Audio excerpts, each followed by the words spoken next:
Je circule sur autoroute. Oui. Réponse A. Non. Réponse B. Ma vitesse est limitée à 110 km/h. Réponse C. 130 km/h. Réponse D.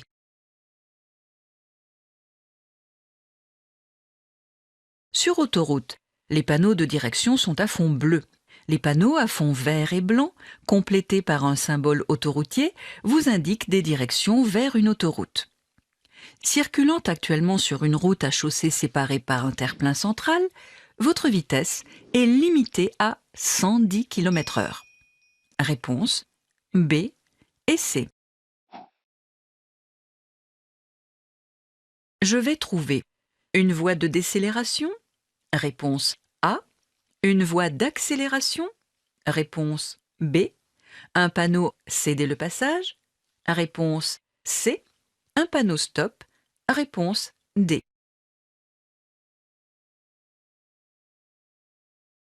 Vous circulez actuellement sur une bretelle d'accès à une autoroute, comme vous l'indique le panneau à droite. L'accès à l'autoroute se fait grâce à une voie d'accélération sur laquelle vous n'avez pas la priorité.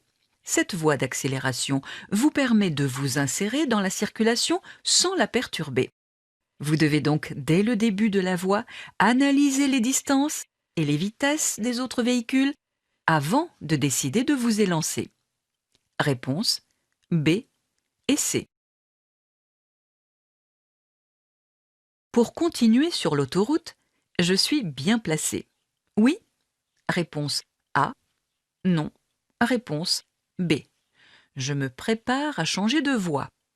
Oui. Réponse C. Non. Réponse D. Le panneau de droite indique une sortie d'autoroute avec affectation de voie. La voie de droite étant affectée à la sortie, vous devez vous préparer à prendre la voie de gauche. Il vous reste 1000 mètres pour changer de position, mais la circulation étant dense, vous devez préparer votre manœuvre dès maintenant pour ne pas gêner ou surprendre les autres usagers.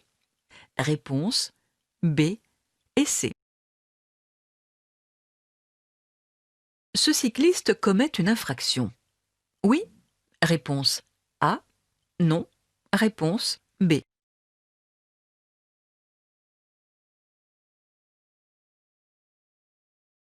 Sont assimilés aux piétons les personnes qui conduisent à la main un cycle ou un cyclomoteur. Ce cycliste ne doit pas utiliser les passages piétons sans descendre de son vélo. Il commet une infraction et risque de surprendre les autres conducteurs. Réponse A. En l'absence d'autres usagers, je peux passer. Oui.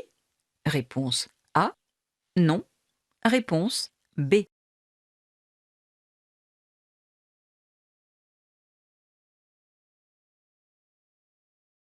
Même en l'absence d'autres usagers, vous devez vous arrêter à un feu rouge, fixe ou clignotant. Outre le danger représenté, cette infraction est punie d'une amende de 135 €, d'un retrait de 4 points et d'une possible suspension de ce permis pour une durée de 3 ans maxi. Réponse B. Je peux suivre la voiture qui me précède. Oui. Réponse A. Non. Réponse B. Je m'arrête. Oui. Réponse C. Non. Réponse D. Vous devez vous arrêter à un feu jaune fixe, sauf dans le cas où vous en êtes si près que vous ne pourriez vous arrêter dans des conditions suffisantes de sécurité.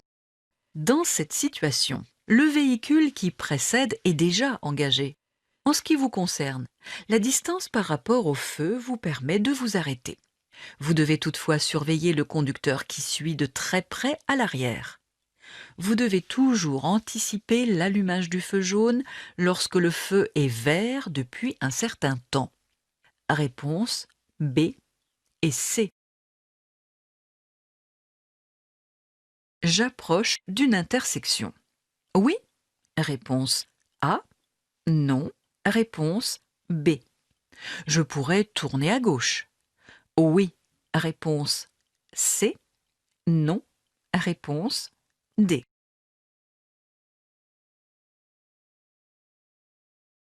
La signalisation verticale d'interdiction ainsi que les panneaux de direction annoncent l'approche d'une intersection. Le panneau d'interdiction de tourner à gauche est complété par un panonceau indiquant la catégorie de véhicules concernés par l'interdiction. Dans cette situation, vous pouvez tourner à gauche car vous n'appartenez pas à la catégorie véhicules de transport de marchandises. Réponse A et C. Circulant à 90 km/h, je ralentis. Réponse A. Je peux accélérer. Réponse B. Je maintiens mon allure. Réponse C.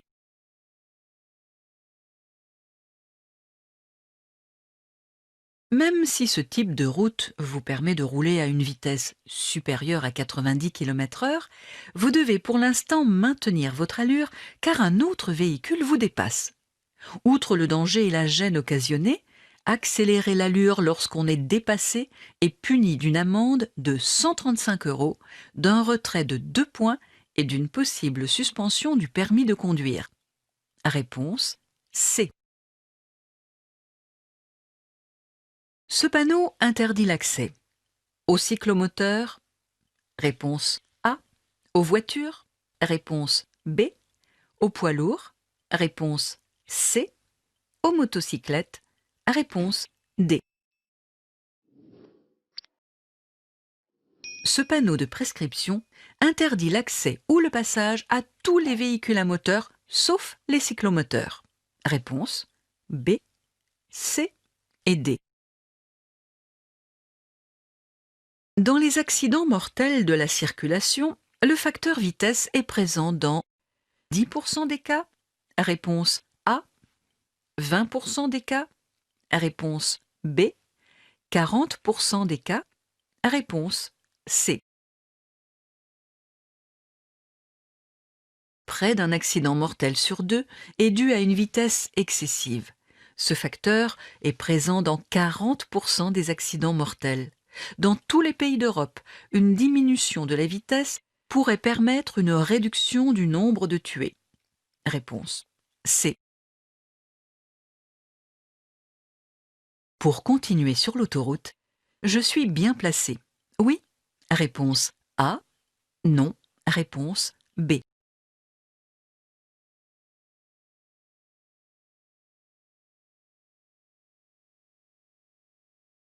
Les directions autoroutières sont signalées sur un panneau à fond bleu. Celui-ci précise que vous disposez de 3 voies pour continuer sur l'autoroute. Vous êtes donc bien placé. Réponse A. Je maintiens mon allure. Réponse A. Je ralentis. Réponse B.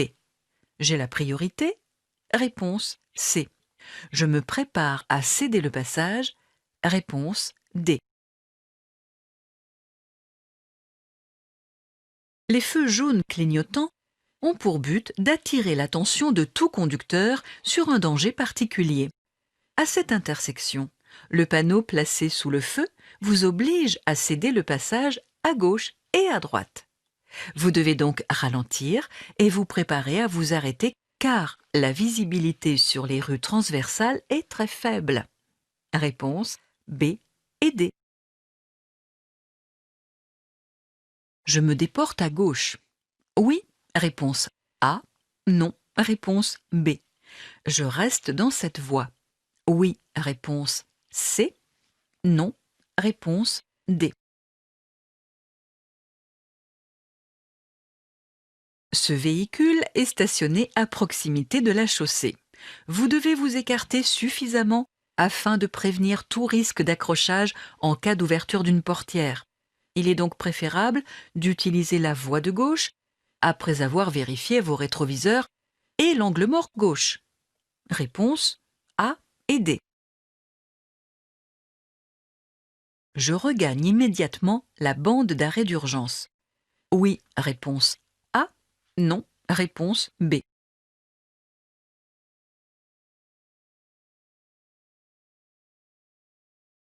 Le témoin qui complète l'indicateur de niveau de carburant s'allume lorsque vous atteignez la réserve.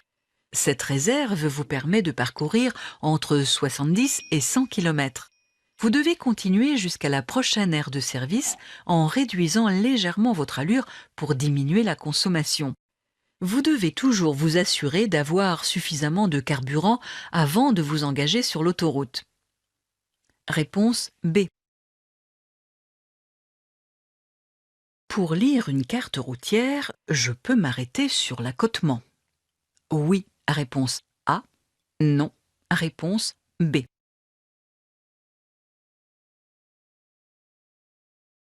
Hors agglomération, l'arrêt ou le stationnement doivent se faire en dehors de la chaussée. Dans cette situation, la ligne de rive discontinue et l'apparente stabilité de l'accotement vous permettent d'effectuer un arrêt en toute sécurité. De plus, vous ne perturbez pas la visibilité des autres usagers. Réponse A. Je suis bien placé pour aller à Millau. Oui, réponse A. Non, réponse B. À Béziers. Oui, réponse C. Non, réponse D.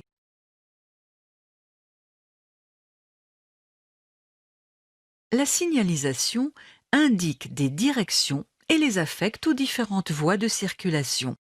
Vous devez dès maintenant choisir votre voie de circulation. Les deux voies de droite vous permettent d'aller en direction de Millau. Pour Béziers, vous devez regagner la voie la plus à gauche.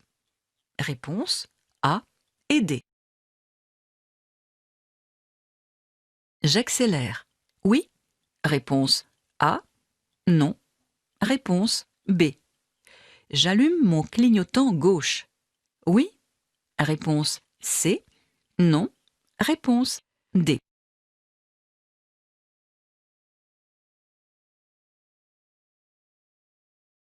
Pour vous insérer sur cette chaussée à circulation rapide, vous bénéficiez d'une voie d'accélération. Dès le début de cette voie, vous devez analyser la possibilité de vous insérer sans gêner la circulation car vous n'avez pas la priorité. Dans cette situation, aucun véhicule proche n'étant visible dans le rétroviseur, vous devez accélérer en allumant votre clignotant gauche afin de rendre plus visible votre manœuvre d'insertion. Réponse A et C. Ma distance de sécurité est suffisante. Oui. Réponse A. Non. Réponse B.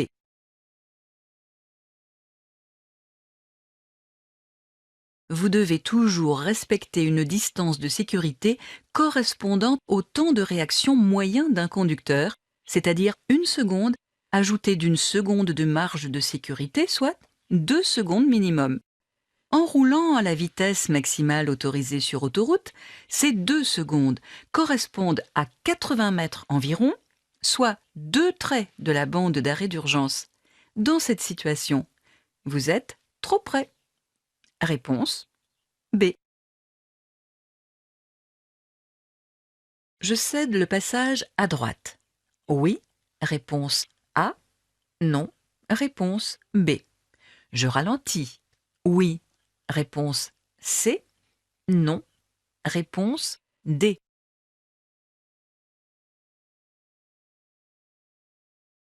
Lorsque les feux tricolores ne fonctionnent pas ou lorsqu'ils clignotent, vous devez tenir compte de la signalisation. Dans cette situation, le panneau placé sous le feu vous donne la priorité de passage. Vous devez cependant aborder cette intersection avec une extrême prudence afin de pouvoir franchir l'intersection en toute sécurité. Réponse B et C.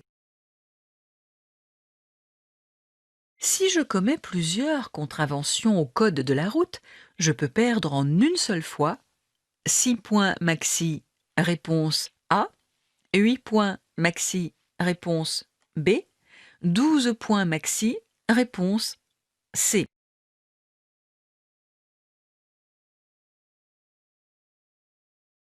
En cas de cumul de contraventions, vous pouvez perdre en une seule fois 8 points au maximum sur votre permis de conduire, soit les 2 tiers. Les conducteurs novices, titulaires d'un permis probatoire, peuvent perdre en une seule fois la totalité de leurs points, ce qui revient à une invalidation de leur permis de conduire. Réponse B. Pour tourner à gauche, je passe. Réponse A. Je m'arrête. Réponse B.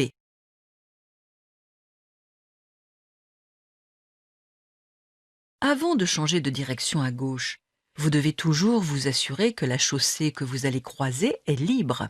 Dans cette situation, vous devez vous arrêter pour céder le passage aux véhicules venant de face avant d'effectuer votre manœuvre. Réponse B. Je ralentis. Oui. Réponse A. Non. Réponse B. Je me prépare à céder le passage. Oui. Réponse C. Non. Réponse D.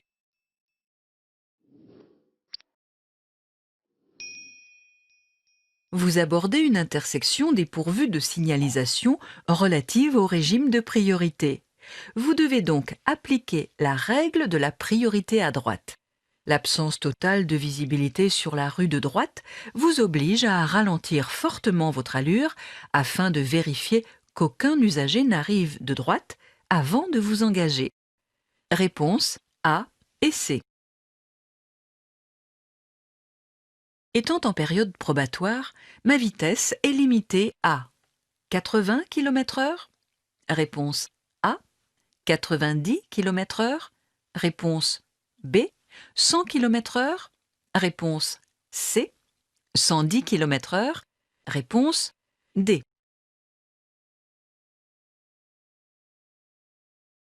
Quelles que soient les conditions atmosphériques, la vitesse est limitée à 100 km/h pendant la période probatoire sur les routes à chaussées séparées.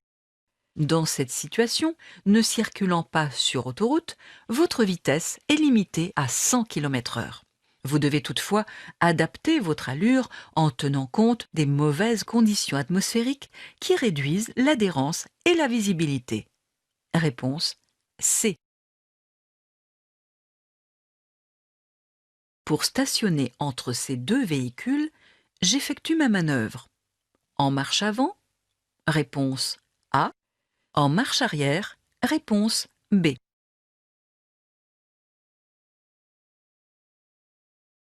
Lorsque vous devez stationner parallèlement au trottoir et entre deux véhicules, il est beaucoup plus facile d'effectuer la manœuvre en marche arrière.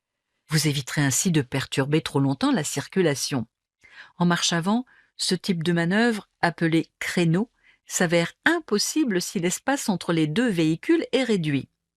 Réponse B. Il y a autant d'alcool dans 25 centilitres de bière à 5 degrés que dans 10 centilitres de vin de 12 degrés. Oui? Réponse A. Non. Réponse B.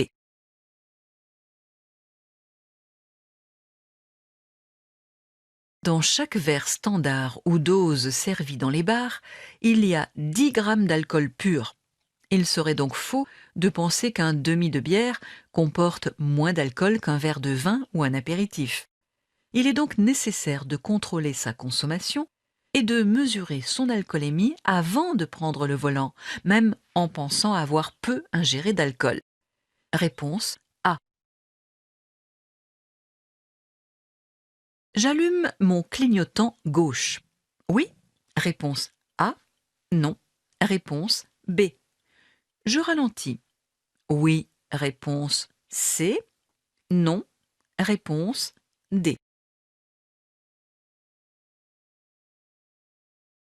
Le stationnement de ce poids lourd vous oblige à faire un écart en empiétant sur la voie de gauche.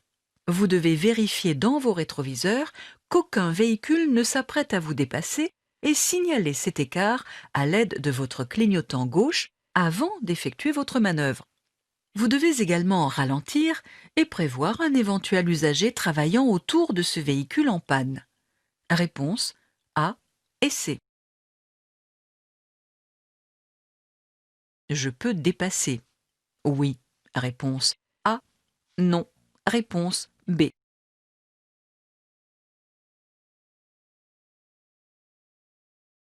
Avant de changer de voie, vous devez vérifier à l'aide de vos rétroviseurs si vous n'êtes pas vous-même sur le point d'être dépassé.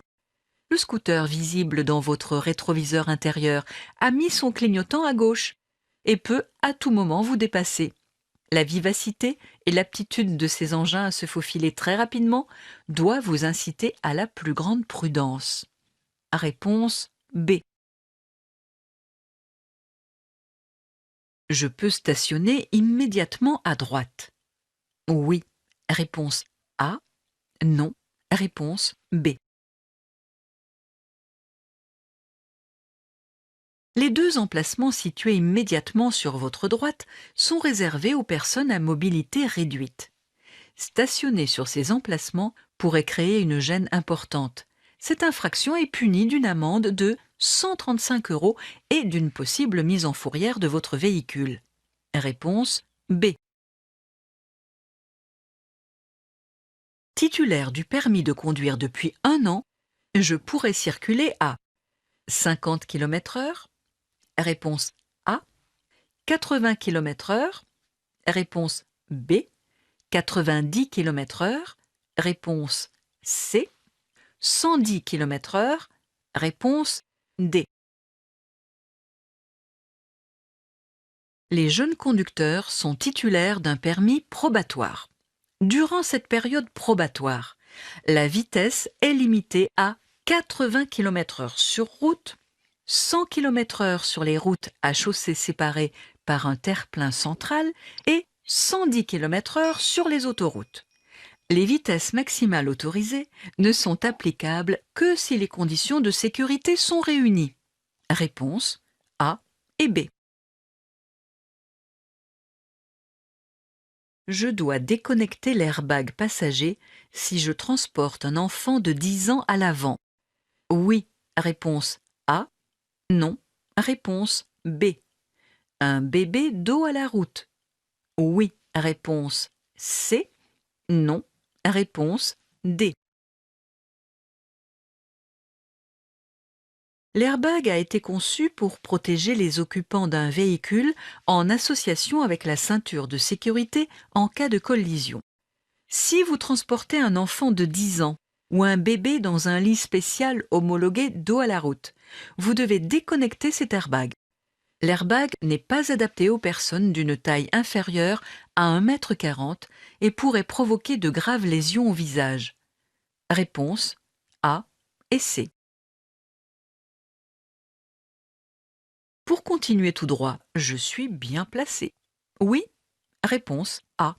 Non. Réponse B. Je change de fil maintenant. Oui. Réponse C. Non. Réponse D.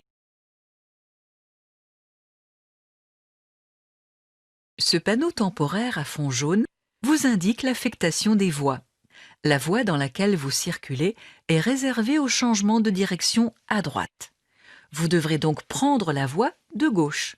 Vous devrez cependant ralentir et céder le passage aux véhicules visibles dans le rétroviseur. Réponse B et D. Ma vitesse est limitée à 50 km/h. Oui. Réponse A. Non. Réponse B.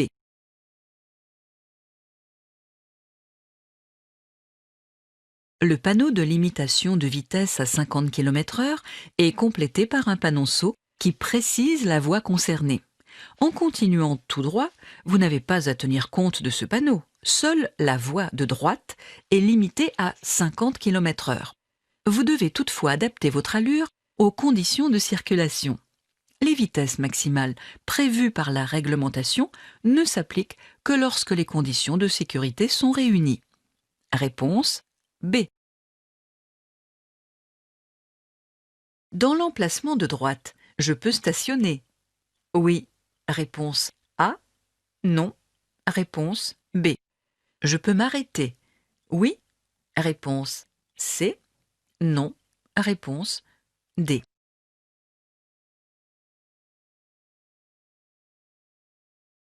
La présence d'une ligne discontinue de couleur jaune interdit le stationnement. Lorsque la ligne jaune est continue, elle interdit également l'arrêt, même pour un court instant. Dans cette situation, vous ne pouvez pas stationner dans l'emplacement situé après le camion. Vous pouvez juste faire un arrêt le temps de déposer des passagers ou des bagages. Cet emplacement peut être réservé aux livraisons. Réponse B et C. Pendant la période probatoire, je peux rouler à l'étranger. Oui. Réponse A. Non. Réponse B.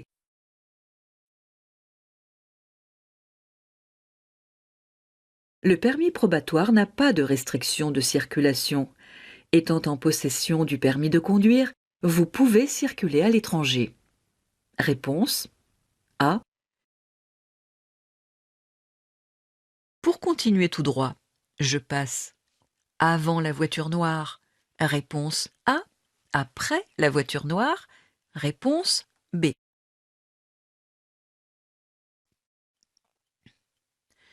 Avant de vous engager dans cette intersection, vous devez marquer un temps d'arrêt à la ligne blanche du stop et céder le passage à la voiture noire.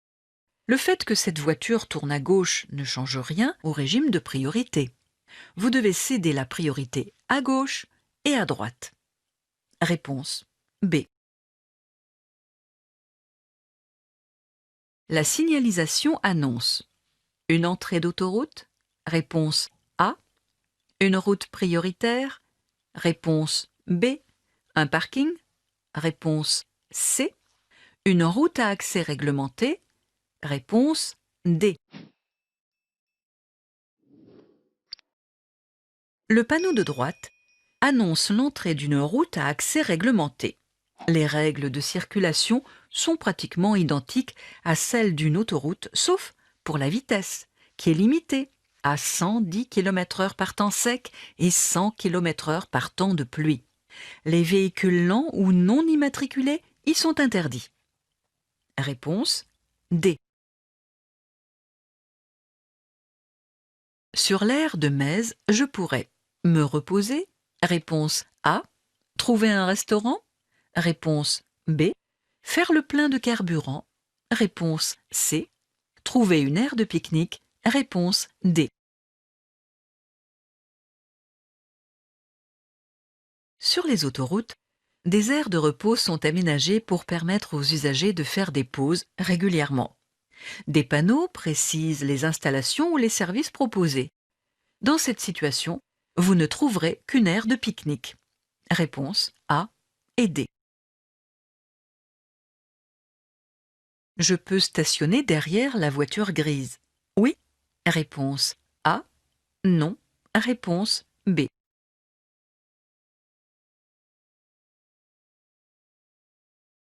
L'arrêt ou le stationnement sont interdits sur les trottoirs ne disposant pas d'aménagement prévu à cet effet.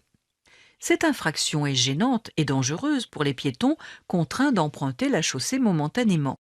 Vous risquez une amende de 35 € et une mise en fourrière du véhicule. Réponse B. Les niches de sécurité protègent de la chaleur d'un incendie. Oui. Réponse A. Non. Réponse B.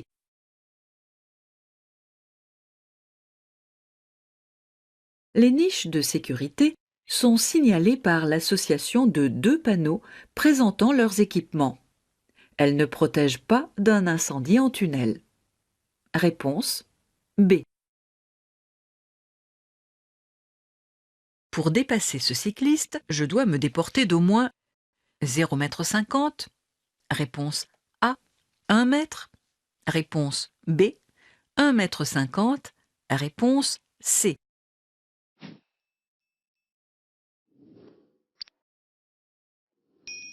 La zone d'incertitude latérale qui entoure un piéton ou un deux-roues est plus importante que celle des autres véhicules. Le code de la route prescrit un écart latéral minimum de 1 m si vous dépassez un piéton ou un deux-roues en agglomération et 1,50 m hors agglomération pour tenir compte des vitesses plus élevées. Réponse B.